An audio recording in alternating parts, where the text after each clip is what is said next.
শুধুমাত্র এক বাটি আটা থাকলেই এই রকম রেসিপিটি আপনারা বাড়িতে তৈরি করতে পারেন খুব সহজে। তো দেখুন, এই রেসিপিটি সকালে জলখাবারের জন্যও বানাতে পারেন কিংবা বাচ্চাদের স্কুলের টিফিনের জন্যও বানাতে পারেন। কতটা সুন্দর হয়েছে দেখুন, দেখতে কিন্তু অসম্ভব সুন্দর হয়েছে, খেতেও কিন্তু অসাধারণ, আর শুধু আটা দিয়েই তৈরি। সম্পূর্ণ ভিডিওটা দেখতে থাকুন, আশা করছি আপনাদের খুবই ভালো লাগবে। এই রেসিপিটা তৈরি করার জন্য প্রথমে দেখুন আমি এক বাটি আটা নিলাম, আটাটা মেখে নেব। এখানে দেখুন আমি এক বাটি আটা নিয়ে নিলাম। তো আপনারা চাইলে ময়দা দিয়েও করতে পারেন এই জলখাবারটা। পরিমাণ মতো লবণ দিয়ে দিলাম, 1 চামচ মতো চিনি দিয়ে দিলাম। লবণ আর চিনিটাকে ভালো করে মিশিয়ে নেব। দেখুন 2 চামচ মতো সাদা তেল দিয়ে দিলাম। সাদা তেলটাকে ভালো করে ময়দার সাথে মিশিয়ে নেব। এটা ময়ামের জন্য দিলাম, তো অল্প করেই দিলাম, বেশি লাগবে না এতে। এইবারে অল্প অল্প জল দিয়ে আটাটাকে মেখে নেব। দেখুন আটাটাকে আমি ভালো করে মেখে নিয়েছি। তো এইবারে আমি উপর থেকে একটু সাদা তেল মাখিয়ে কিছুক্ষণের জন্য আমি ঢাকা দিয়ে রেখে দেব। ততক্ষণে এই পুরটা আমি তৈরি করে নেব। এইবারে আমি পুরটা তৈরি করে নেব। দেখুন প্রথমে আমি কড়ায় সাদা তেল দিয়ে দিলাম, 1/2 চামচ আমি গোটা জিরে দিয়ে দিলাম তেলেতে। এইবারে দেখুন একটা গোটাকে পেঁয়াজ আমি কেটে নিয়েছিলাম, এই পেঁয়াজ কুচানো দিয়ে দিলাম। প্রথমে পেঁয়াজটাকে একটু ভেজে নেব। পেঁয়াজটা আমি আধ ভাজা করে নিলাম। তো এইবারে আমি এখানে দেখুন আমি গাজর নিয়েছি, তো গাজর দিয়ে দেব। একটা আমি গাজর কুচিয়ে নিয়েছি। 2টো কাঁচা লঙ্কা কেটে নিয়েছিলাম, কাঁচা লঙ্কা দিয়ে দিলাম। অল্প পরিমাণে আদার কুচি দিয়ে দিলাম। এবার আমি সব ভালো করে ভেজে নেব। এখানে দেখুন আমি আগে থেকে 2টো আলুকে সিদ্ধ করে রেখেছিলাম, তো এই আলু সিদ্ধটা একটু ম্যাশ করে দিয়ে দেব।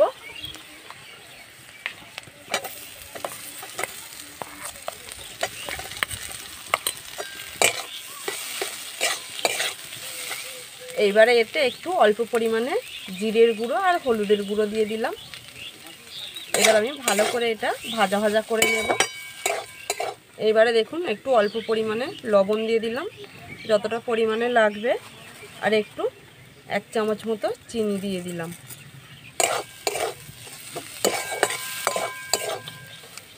সব শেষে দেখুন আমি কিছুটা ধনেপাতা দিয়ে দিলাম, আর আমি 2 চামচ মতো সস দিয়ে দিলাম। তো এই সসটা দিলে খুব সুন্দর খেতে হয়, মুখরোচক। তো ব্যাস, এবারে আমি একটু নাড়চাড় করে নামিয়ে নেব। দেখুন পুরটা আমার রেডি হয়ে গেছে, এবারে আমি নামিয়ে নেব।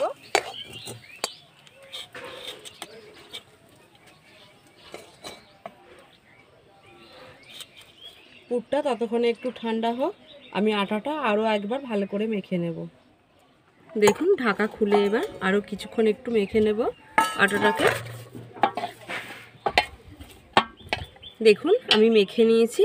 তো এবারে আমি ছোট ছোট করে লেচি কেটে নেব। তো দেখুন ঠিক এই রকম সাইজের লেচিগুলো কাটবো।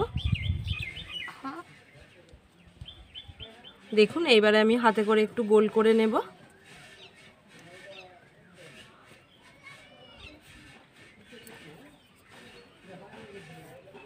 দেখুন এখানে আমি সব গোল করে নিয়েছি। এইবারে চলুন আমি বেলে নেব। বেলার জন্য দেখুন আমি হালকা করে তেল মাখিয়ে নিয়েছি। এবারে আমি বেলে নেব। দেখুন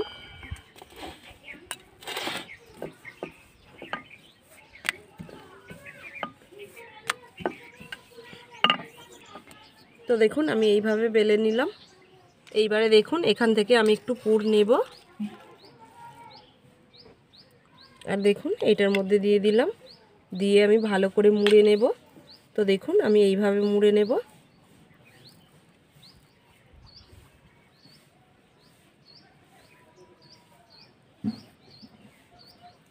তো দেখুন ভালো করে মুখটাকে মুড়ে নেব, তা নাহলে খুলে যাবে।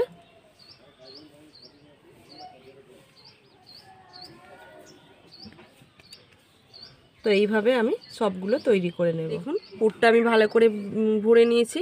এবারে আমি হালকা করে একটু বেলবো, বেশি নয় আর বেশি পাতলাও হবে না, এটা একটু মোটাই হবে। তো দেখুন এরকম ঠিক মোটা থাকবে। তো দেখুন এইভাবে আমি সবগুলো তৈরি করে নেব।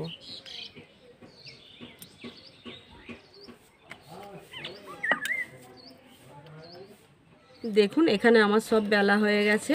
এইবারে চলুন আমি এগুলো ভেজে নিই। কড়াতে দেখুন আমি সাদা তেল দিয়ে দিলাম, তো আমি অল্প পরিমাণেই তেলটা দিলাম। তো অল্প তেলে দিয়ে আমি ভাজবো। তেলটা দেখুন গরম হয়ে গেছে, এবার আমি এক এক করে ভেজে নেব।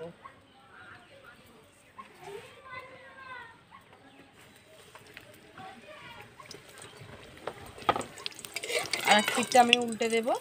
তো অল্প জ্বালানি দিয়ে ভাজতে হবে, তো আমার খুব জাল পেয়ে যাচ্ছে। দেখুন বন্ধুরা কতটা সুন্দর ফুলেছে দেখুন। দেখুন হয়ে গেছে আমার দু পিঠটা ভালো করে ভাজা। এইবারে আমি তুলে নেব। এইভাবে এক এক করে সব ভেজে নেব।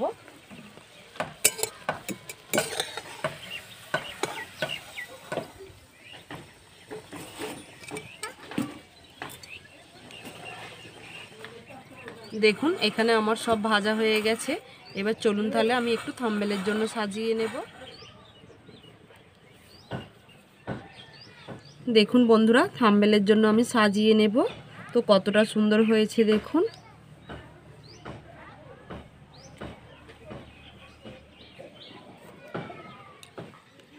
দেখুন বন্ধুরা কতটা সুন্দর হয়েছে দেখুন।